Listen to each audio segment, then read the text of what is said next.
ہمارے تمام old and new ویور سے ریکویسٹ ہے کہ آپ ہمارے چینل کو سبسکرائب کر کے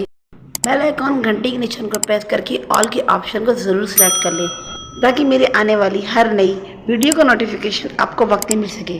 بیل آئیکن گھنٹی کے نشان کو ضرور پریس کرے گا، آل کے آپشن کو ضرور سلیکٹ کریں۔ الرحیم الحمدللہ الذی جعلنا من المتمسکین بولایتہ من المؤمنین۔ السلام علیکم یا علی علیہ السلام۔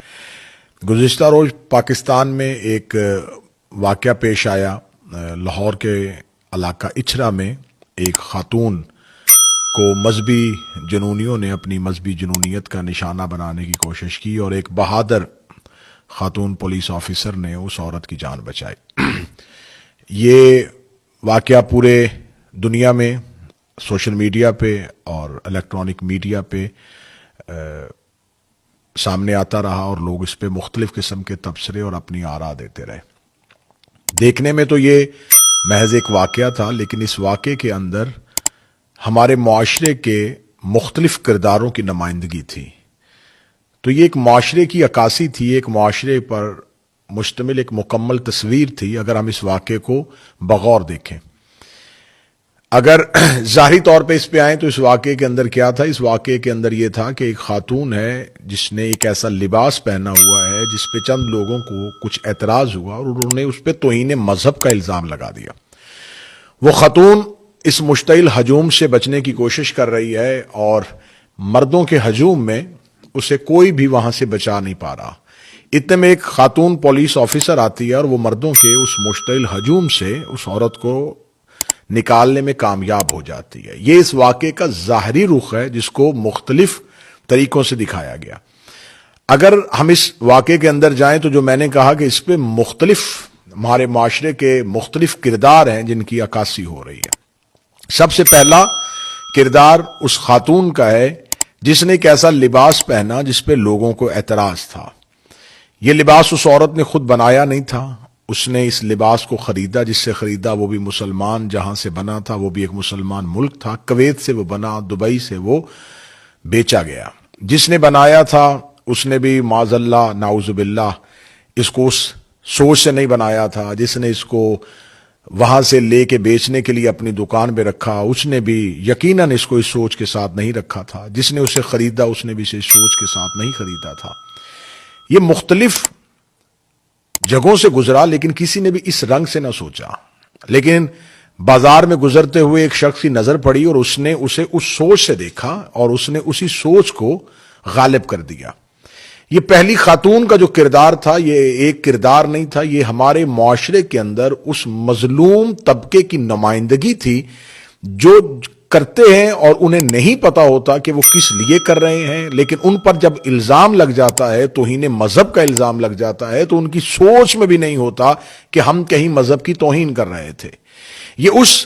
طبقے کی نمائندگی ہو رہی تھی جس طبقے میں سری لنکن مینیجر تھا، یہ اس طبقے کی نمائندگی تھی جس میں مشال خان تھا، یہ اس طبقے کی نمائندگی تھی جس میں بینک مینیجر تھا، یہ اس طبقے کی نمائندگی تھی جس میں سینکڑوں وہ لوگ ہیں جو ابھی تک میرے ملک پاکستان میں وطن عزیز میں مذہبی جنونیت کی بھیڑ چڑھ گئے اور انہوں نے آخری لمحے تک سوال معاشرے پہ یہی چھوڑا کہ ہم نے کیا کیا ہے،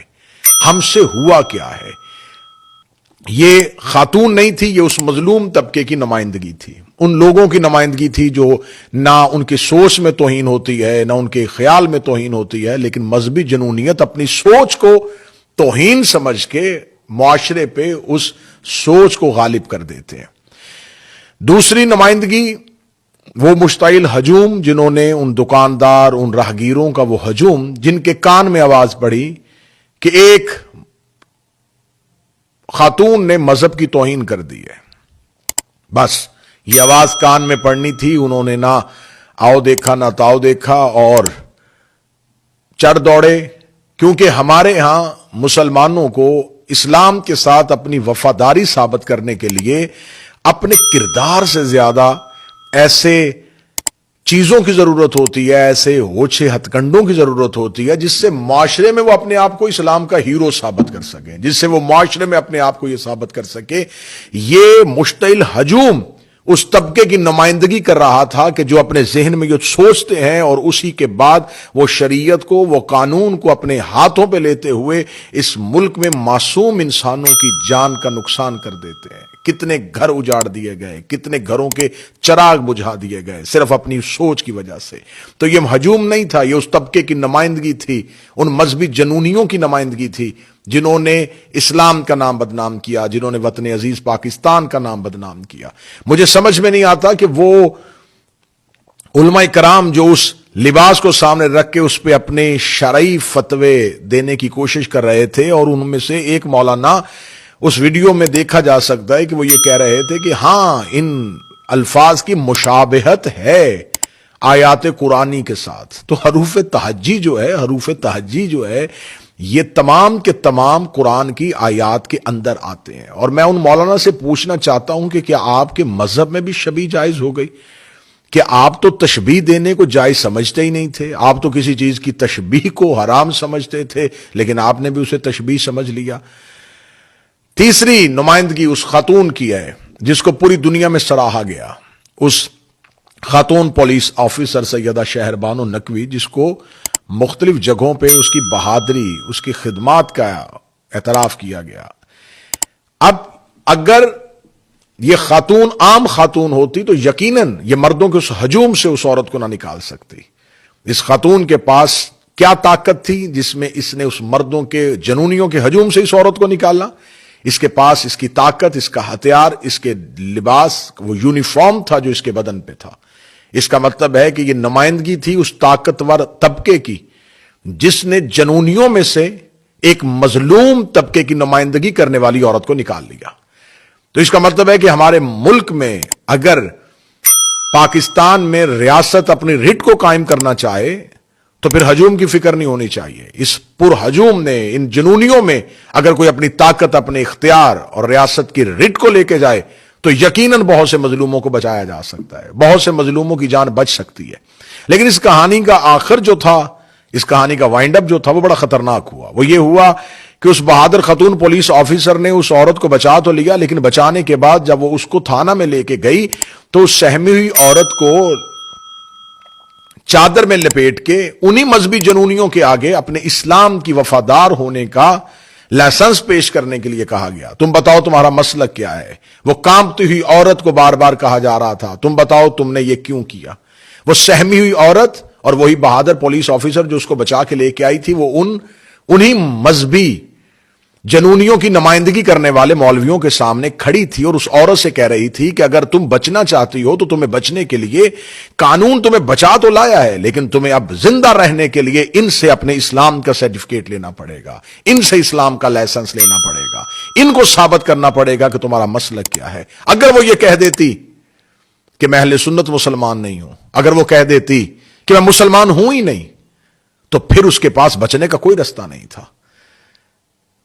کیا ہمارے ملک میں ریاست اتنی کمزور ہو گئی ہے کہ ریاست اگر اپنا کام کر بھی لیتی ہے، اس مذہبی جنونیوں سے کسی مظلوم کو بچا بھی لیا جاتا ہے اور بچانے کے بعد پھر انہی مذہبی بھیڑیوں کے سامنے اس کو کھڑا کیا جاتا ہے کہ اب تم انہیں پہلے ثابت کرو کہ تم نے اسلام جو ہے مسلمان ہونے کا، اپنے مسلمان وفادار مسلمان ہونے کا سرٹیفکیٹ ان مولویوں سے تمہیں لینا پڑے گا۔ یہ منفی پہلو تھا اس تمام واقعے میں، جہاں اس خاتون پولیس آفیسر کو سراہا بھی جا رہا ہے، لیکن وہاں ریاست کے سامنے ایک سوال بھی کھڑا ہے کہ ہجوم سے تو بچا لیا گیا، لیکن اس سہمی ہوئی عورت کو دوبارہ انہی مذہبی ٹھیکیداروں کے سامنے بٹھایا گیا، انہی سے اسلام کا وفادار ہونے کا سرٹیفکیٹ لیا گیا۔ تو یہ تین مختلف کردار تھے جو اس پوری ویڈیو میں نمایاں تھے۔ ایک وہ مظلوم طبقہ جس کو خبر ہی نہیں ہوتی کہ ہم سے ہوا کیا ہے، ایک وہ مذہبی جنونی جو سارا دن گلیوں میں صرف اور صرف اسلام کا ہیرو، کوئی غازی، کوئی نہ کوئی ٹائٹل اپنی پیشانی پہ سجانے کے لیے کسی نہ کسی ایسے شکار کی تلاش میں رہتے ہیں اور وہ اپنی رال ٹپکاتے ہوئے ہر جگہ پہ پہنچتے ہیں۔ تیسری نمائندگی اس ریاست کی تھی جس نے بر وقت اپنے اختیار کا استعمال کیا اور اس مذہبی جنونیوں سے اس عورت کو نکال لیا۔ یقیناً ہمارے ملک میں بہت سے ایسے واقعات ہونے سے پہلے ختم ہو سکتے ہیں اگر ریاست اپنا حق استعمال کرے، اگر انہی